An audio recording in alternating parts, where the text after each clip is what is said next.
Iboong. Bombastic side-eye. Criminal offensive side-eye. Few moments later.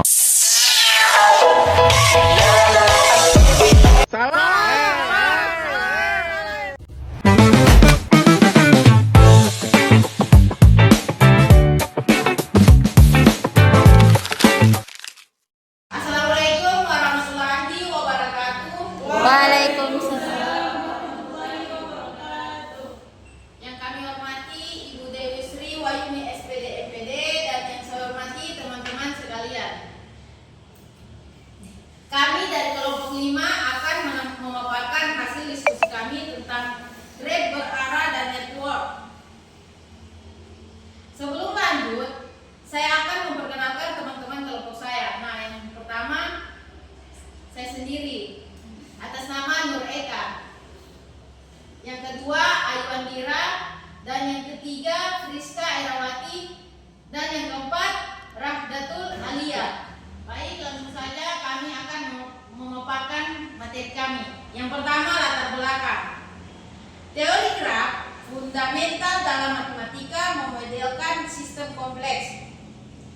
Graf berarah. Diagram penting untuk sistem satu arah seperti jaringan jalan, arus data, atau rantai pasok. Analisis derajat, titik in degree dan on degree. Memahami arus simpel. Network. Graf berarah dengan batasan kuantitas memodelkan sistem aliran. Analisis alur, lalu lintas flow. Mencari flow maksimum menggunakan algoritma seperti Ford Full Carson. Makalah ini memberikan pemahaman komprehensif tentang pemodelan dan penyelesaian masalah aliran dalam network. Nah, di sini ada rumusan masalah. Yang pertama, definisi graf berarah dan derajat titik. Yang kedua, model graf berarah dalam analisa turnamen. Yang ketiga, pengertian network dan alur lalu lintas. Dan yang keempat, pemutus, cut, dan konsep aliran pada network. Dan yang kelima, flow maksimum pada network. Dan yang keenam, algoritma flow maksimum. Nah, di sini juga ada tujuan penulisan. Yang pertama, memahami definisi graf berarah dan derajat titik. Yang kedua, menganalisis model graf berarah untuk turnamen. Yang ketiga, menjelaskan network dan alur lalu lintas. Dan yang keempat, memahami pemutus dan fungsinya. Yang kelima, menganalisis konsep flow dan network. Dan yang keenam, memahami flow maksimum dan perumusannya. Dan yang ketujuh, menjelaskan algoritma flow maksimum. Nah, di sini ada konsep graf berarah dan analisis derajat titik. Graf berarah atau digraf memiliki sisi berarah yang menunjukkan hubungan satu arah. Analisis derajat titik fokus pada derajat masuk in degree dan derajat keluar out degree. Untuk konsep graf berarah, graf berarah G dalam kurung atau digraf didefinisikan sebagai pasangan himpunan G sama dengan dalam kurung VE, di mana V adalah himpunan titik atau vertex dan E adalah himpunan sisi atau edge yang terdiri dari pasangan terurut. Dalam kurung U, V dan titik dari titik-titik di V. Nah, yang ke B ini penerapan derajat titik pada analisis digraf. Derajat masuk in degree. Jumlah sisi yang masuk berakhir pada titik V merepresentasikan input atau sumber daya yang diterima. Nah, yang kedua, derajat keluar atau out degree. Jumlah sisi yang keluar berawal dari titik V merepresentasikan output atau distribusi yang diberikan. Nah, di sini ada konsep graf berarah dan analisis derajat titik. Berikut adalah contoh gambar yang mengilustrasikan konsep graf berarah atau digraf dan analisis derajat titik seperti yang telah kita bahas. Nah, di sini ada gambarnya. Gambar ini adalah sebuah diagram yang mengilustrasikan konsep graf berarah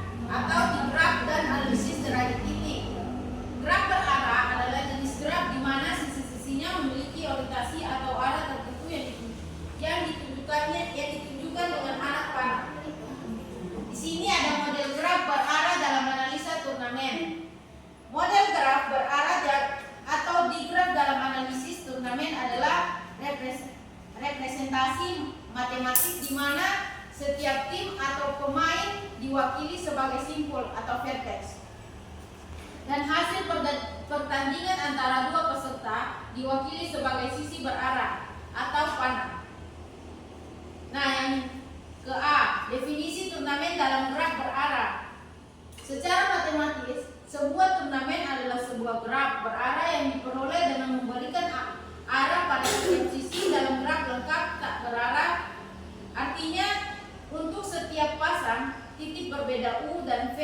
Artinya, untuk setiap pasang titik berbeda U dan V dalam gerak tersebut terdapat tepat satu sisi berarah, yaitu dalam kurung UV atau VU, tetapi tidak keduanya. Dan B, representasi hasil pertandingan. Semisal titik vertex mewakili para peserta atau pemain dalam turnamen. Sisi berarah atau FG mewakili hasil pertandingan jika terdapat sisi dari titik U ke titik V dalam kurung IUV, maka hal tersebut diinterpretasikan bahwa peserta U telah mengalahkan peserta V. C. Analisis struktur dan kekuatan. Yang pertama, barisan skor. Dari out grade merepresentasikan jumlah kemenangan untuk peringkat. Dan yang kedua, lintasan Hamilton. Lintasan daerah melewati setiap titik satu kali menunjukkan urutan pemain. Dan yang ketiga, siklus dan transitivitas. Siklus menunjukkan struktur kompleks tanpa pemenang mutlak. Berikut adalah contoh gambar dari gerak berarah turnamen dengan 4 titik A, B, C, D. Baik, materi selanjutnya akan dibacakan teman saya yang bernama Ayu Andira. Pengertian network dan alur lalu lintas. Yang pertama ada pengertian network. Berdasarkan tinjauan teoritis, sebuah network atau jaringan didefinisikan sebagai sebuah gerak berarah atau G yang memiliki dua karakteristik tambahan yang sangat spesifik. Yang pertama ada kapasitas atau C. Setiap sisi U, V dalam gerak memiliki nilai numerik non-negatif yang disebut kapasitas. Kapasitas ini melambangkan batas maksimum beban atau muatan yang dapat dilewati oleh sisi tersebut. Yang kedua, titik khusus. Dalam sebuah network terdapat dua titik yang memiliki peran istimewa, yaitu sumber, titik tempat aliran dimulai, memiliki derajat masuk 0, dan muara, titik tempat aliran berakhir, memiliki derajat keluar 0. Kemudian ada alur lalu lintas atau flow sebagai dasar pemodelan. Alur lalu lintas atau flow adalah kuantitas nyata seperti volume air, jumlah kendaraan, atau paket data yang bergerak melalui sisi-sisi dalam sebuah network. Konsep ini menjadi landasan dalam pemodelan aliran karena alasan berikut. 1. Transformasi statis ke dinamis. Tanpa alur, sebuah network hanyalah peta statis. Alur memberikan dimensi pergerakan pada model tersebut. 2. Kepatuhan terhadap aturan fisik. Pemodelan alur harus memahami hukum alam yang direpresentasikan dalam dua aturan utama. Yang pertama aturan kapasitas dan kedua aturan konservasi. 3. Dasar optimasi. Dengan adanya konsep alur, kita dapat mulai menghitung efisiensi sistem seperti mencari jalur tercepat atau menentukan volume maksimasi yang bisa dikirimkan dari sumber ke tujuan tanpa menyebabkan kemacetan atau kelebihan kapasitas. Baik, materi selanjutnya akan dibacakan oleh Rizka Irawati. Baik, saya akan melanjutkan materi yaitu pemutusan tempat dan konsep aliran flow pada network. Yang pertama, pemutus satu tempat pada network. Pemutus S, T, K adalah partisi simpul menjadi dua himpunan S dan T, di mana S, IS, dan T kapasitas pemutus adalah jumlah kapasitas sisi yang keluar dari S menuju T. Yang kedua, konsep aliran flow pada network.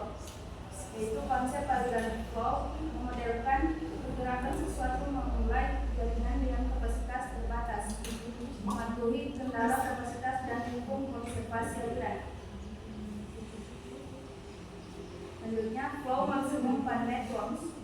Flow maksimum adalah nilai aliran terbesar yang mungkin dapat dikirimkan dari titik sumber atau source ke titik tujuan atau sink dalam suatu jaringan dengan tetap mematuhi batasan kapasitas pada setiap sisi dan hukum konservasi pada setiap titik. Materi selanjutnya akan dibacakan oleh Ramdatul Alia. Baik, saya akan menjelaskan materi tentang algoritma flow maksimum. Untuk menentukan nilai flow maksimum dalam sebuah jaringan secara manual atau melalui pemrograman diperlukan prosedur langkah demi langkah yang disebut algoritma. Algoritma yang paling mendasar dan luas digunakan untuk masalah ini adalah algoritma Four-Fourkerson. Four-Fourkerson metode dasar yang bekerja secara interaktif dengan mencari jalur augmentasi atau jalur dengan sisa kapasitas dari source ke sink di graf residual, lalu menambahkan aliran sebesar kapasitas minimum di jalur tersebut dan mengulanginya. Baik, itu tadi materi yang kami paparkan. Mungkin dari teman-teman sekalian, apakah ada yang ingin bertanya? Saya mau bertanya, Ya, silakan. perkenalkan saya dari kelompok 3 dan itu pertanyaannya, apa perbedaan mendasar antara graf berarah dan graf tak berarah? Saya lagi. Perkenalkan, saya dari kelompok 1 mau bertanya, bagaimana sebuah struktur turnamen didefinisikan secara sistematis dalam teori graf? Perkenalkan, saya dari kelompok 4 ini bertanya, jelaskan bunyi teorema Markov Min-Cut dan apa pentingnya teorema ini dan dalam mencari efisiensi jaringan. Saya jelaskan apa yang dimaksud dengan derajat masuk atau dan derajat keluar pada sebuah titik dalam graf berarah.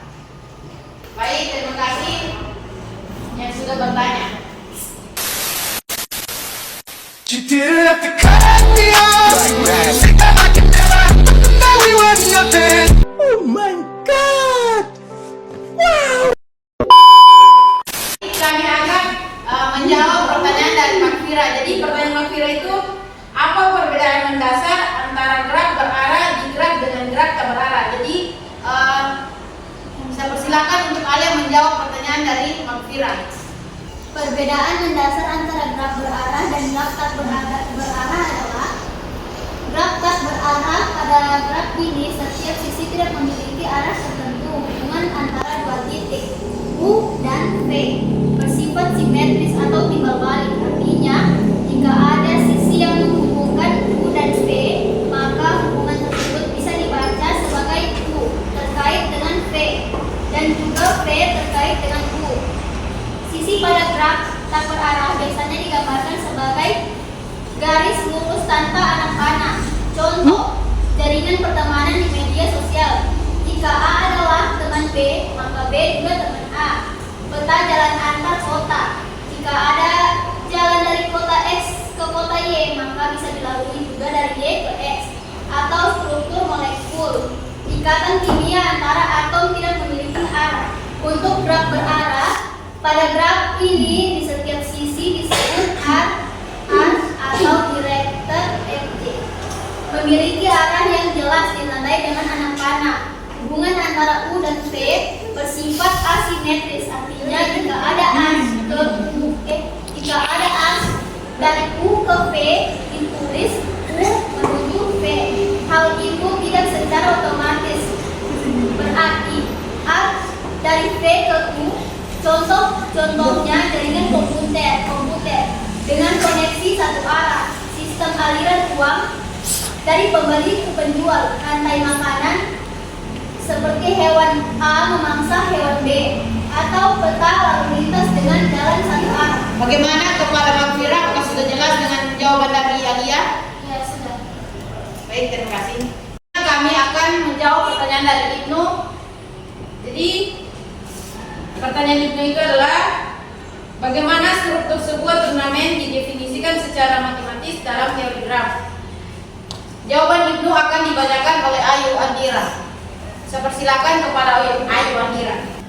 Dalam teori graf, sebuah turnamen adalah jenis graf berarah yang sangat spesifik. Definisi matematisnya adalah sebuah turnamen adalah graf berarah yang diperoleh dengan memberikan arah pada setiap sisi dalam graf lengkap dalam kurung KN tak berarah. Artinya dalam setiap turnamen untuk setiap pasang titik yang berbeda U dan V terdapat tepat satu busur di antara keduanya, dan busur tersebut bisa berupa U, V atau V, U. Tetapi tidak keduanya dan tidak boleh tidak ada sama sekali. Nama turnamen diambil dari analogi kompetisi olahraga seperti round robin, di mana setiap pemain bertemu dengan setiap pemain lainnya satu kali, dan setiap pemenang serta pengundang dalam setiap pertandingan. Bagaimana dengan itu? Apakah sudah jelas dengan jawabannya? Jelas. Baik, terima kasih kepada Ibu Rahman. Pertanyaan saya akan dibacakan oleh Rizka. Jadi pertanyaan saya itu jelaskan bunyi teorema Max Flow, Minkut, dan apa pentingnya teorema ini di dalam mencari efisiensi jaringan. Baik, saya ingin teorema nilai aliran maksimum yang dapat dialirkan dari sumber S dan C dalam seluruh jaringan aliran sama dengan kapasitas minimum dari semua pemotongan. Untuk yang pertama, aliran maksimum flow, yaitu besar maksimum sumber daya, misalnya data barang yang dapat dialirkan dari S ke T tanpa melampaui kapasitas setiap arah. Yang kedua, pemotongan S ke T, itu pembagian hubungan titik jaringan menjadi dua bagian yang saling lepas, yaitu S dan T, di mana S elemen dan T T. Pemotongan ini terdiri dari semua arah yang mengalir dari titik di S ke titik di T. Kapasitas pemotongan, yaitu jumlah kapasitas dari semua arah termasuk dalam pemotongan S ke T. Kapasitas minimum adalah nilai terkecil dari kapasitas semua kemungkinan pemotongan S ke T pada jaringan. Selanjutnya, pentingnya dalam mencari efisiensi jaringan. Yang pertama, mengidentifikasikan kapasitas maksimum jaringan. Dengan mengetahui aliran maksimum, kita dapat menentukan batas kemampuan jaringan untuk mengalirkan sumber daya. Yang kedua, menemukan titik hambatan. Kapasitas minimum pemotongan menunjukkan bagian jaringan yang menjadi sumbatan atau utama. Yang ketiga, optimalisasi distribusi sumber daya. Teorema ini menjadi dasar untuk algoritma praktis seperti algoritma Ford-Jackson, algoritma Elmont-Grand, dan algoritma Dini. Yang keempat, dikasih untuk masalah operasi lain. Teorema maksimum flow juga dapat diterapkan pada masalah yang tidak langsung terkait dengan aliran, seperti masalah pencocokan maksimum, misalnya mencocokkan calon pekerja dengan ruang kerja, dan masalah pemisahan titik, misalnya mendeteksi kelompok dalam jaringan sosial. Bagaimana dengan saya? Apakah sudah jelas dari jawabannya? Terima kasih kepada saya. Selanjutnya pertanyaan Nalda akan dijawab oleh Ayu Andira. Jadi pertanyaannya Nalda itu, jelaskan apa yang dimaksud dengan derajat masuk, integre, dan derajat keluar outegre pada sebuah titik dalam graf berarah. Pada graf berarah, derajat sebuah titik dibagi menjadi dua berdasarkan arah busurnya. Yang pertama, derajat masuk atau integri, yaitu jumlah busur yang menuju ke titik tersebut. Ini menunjukkan berapa banyak pengaruh atau aliran yang diterima oleh titik tersebut. Derajat keluar atau outegri, yaitu jumlah busur yang keluar dari titik tersebut. Ini menunjukkan kapasitas titik tersebut untuk mengirimkan aliran atau informasi ke titik lain. Bagaimana dengan Rinalda? Apakah sudah jelas jawaban yang diberikan kepada Ayu Mira? Iya, sudah. Terima kasih. Tentu saja saya akan membacakan kesimpulannya. Gerak berarah dan network flow merupakan alat vital untuk memodelkan sistem distribusi dan kompetisi yang kompleks secara akurat. Inti dari optimasi jaringan ini terletak pada teorema Max-Flow. Gerak berarah dan network flow merupakan alat vital untuk memodelkan sistem distribusi dan kompetisi yang kompleks secara akurat. Inti dari optimasi jaringan ini terletak pada teorema Max-Flow dan Minkart, di mana kapasitas aliran maksimal dari sumber ke tujuan selalu dibatasi oleh leher botol atau pemutus terkecil dalam sistem. Dengan menggunakan algoritma sistematis seperti Ford-Fulkerson, kita dapat menentukan titik optimal distribusi secara presisi. Untuk pengembangan ke depan, model ini sangat potensial jika diterapkan pada data logistik dunia nyata dan diintegrasikan dengan perangkat lunak pemrograman guna meningkatkan efisiensi operasional serta biaya. Baik, sekian dari kami. Assalamualaikum warahmatullahi wabarakatuh.